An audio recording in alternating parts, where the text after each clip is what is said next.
I think there were probably two memories from that day that stick with me the most. One was at the time of the first tower's collapse. I work here at NYU, and we had assembled the group to respond to the emergency and to begin to try and figure out how we should safeguard our students and our faculty and our staff.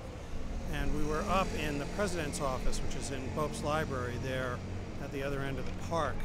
And after the planes had hit, people had begun to gather in the park because you could look down some of the avenues and see the World Trade Center from Washington Square Park.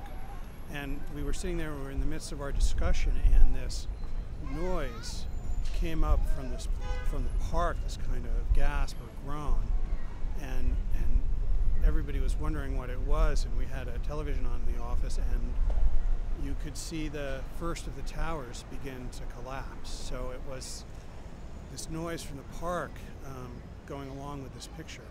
Then for me personally, later in the day, I didn't get home till I guess midnight, till we had made sure that the students who were evacuated from Lower Manhattan were all squared away and safe and well. I was living in the Upper West Side at the time. That's where our family was, and I got home. It must have been the start of the first press conference that Mayor Giuliani was doing at the end of the day, and they started talking about who had died and how many had died. And during the course of this press conference,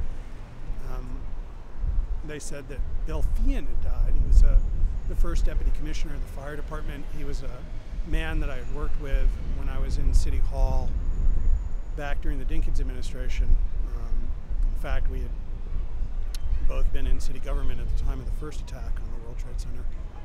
And it was breathtaking. It was terrible to hear that a guy who had devoted so much of his life to the fire service in the city had died on the fire ground. It was just shocking. And I called a friend of mine who was a city commissioner to ask whether or not it was true, and he said it was. The day will always carry that for me.